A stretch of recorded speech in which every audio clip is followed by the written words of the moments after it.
Even if your deodorant says it's got 0% alcohol in it, they're not exactly telling you the truth. It depends on what kind of alcohol we're talking about, but we'll get onto that. So if you did inhale this can, you would get drunk. The question is, how drunk would you get?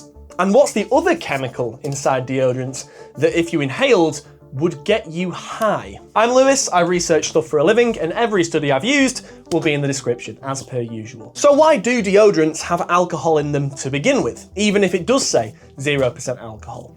Well, simply put, it just makes it work better. It helps it dry quicker, and it also is slightly antibacterial, which is why we use it on this stuff, on glasses wipes and on screen cleaners. But if it does work better with alcohol, then why would you even want a 0% alcohol deodorant? That doesn't really make much sense. Well, it's a marketing trick, as most things are nowadays. 0% alcohol is just in reference to one of the alcohols. That being the most common one, of course, ethyl alcohol, the one that's in every spirit known to man and that gets you drunk. So the difference between these two cans is one of them contains ethyl alcohol, which is this one, and the other contains benzyl alcohol, or really any other alcohol that doesn't get you drunk. But there's another difference between these two cans, because this is a body spray, and this is an antiperspirant. So why does this have ethyl alcohol in it, and this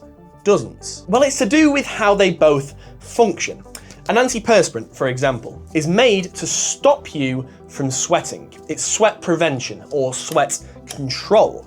A body spray is to stop the sweat that's already there from smelling, i.e. smell control. Ethanol is one of the cheapest and easiest to get a hold of alcohols in the world. And they use it in deodorants because it dries really quickly. I mean, you don't want to be walking around with sticky armpits all day, do you? And that's why it's great for a body spray, because all the body spray needs to do is carry the fragrance. So if it gets it there, it evaporates, smell comes off really quick, no sticky armpits, fantastic.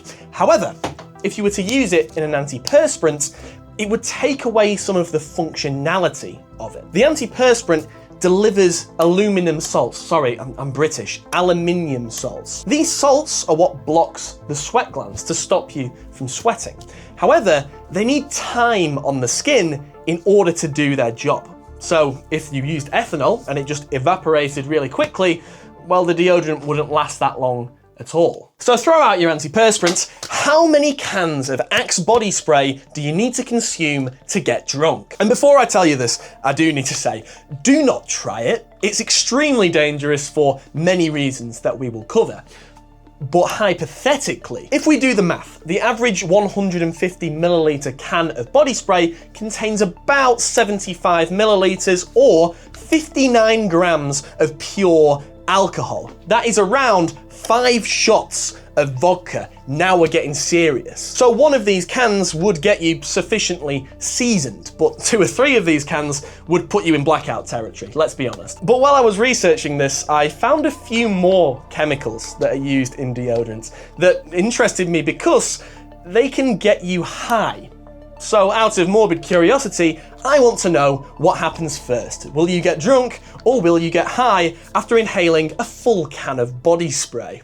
What am I doing? Propellants. Some very common ones being butane, propane, and dimethyl ether. This is what gets the deodorant out of the can and on to your skin. Now, these don't act like cannabis or the conventional high you may be thinking of. They don't even act like nitrous oxide, which is known as the laughing gas. They're known as volatile hydrocarbons, also known as ethers, and they work like this. They go into the brain hard and fast, and they depress your central nervous system. This causes feelings of lightheadedness or a dizzy feeling, for example, and it's quite similar to suffocation. And I don't want to be that guy. I don't want to age restrict this video, but I know a few people who like that, actually. So this high is not for everyone, and definitely not for you. Don't try it. But technically speaking, suffocation is a feeling of high for some people. But please, don't try it. It's not just dangerous for that reason. There's more. Don't try it.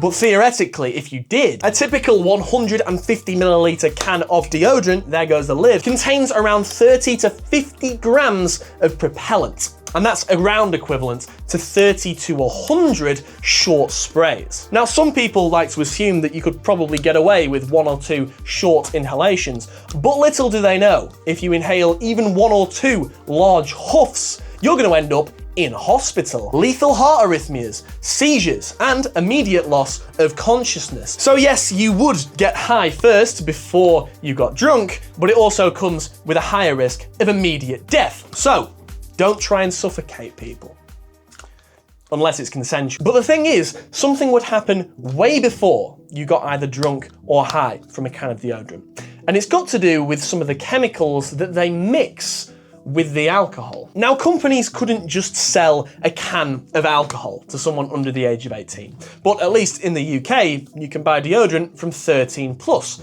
So how did they make it so that they can legally sell it to those people? Well, they have to mix something with the alcohol, because if they didn't, people could just spray it into a cup and then shot it, because the propellants would all evaporate. When they do this, it turns from ethyl alcohol into something called denatured alcohol. That's why it says alcohol denat on a can of body spray. This just means that it's ethanol mixed with small trace amounts of extremely toxic substances. We're talking about methanol and isopropanol, which is basically just ethanol with extra carbon atoms. These aren't just undrinkable compounds.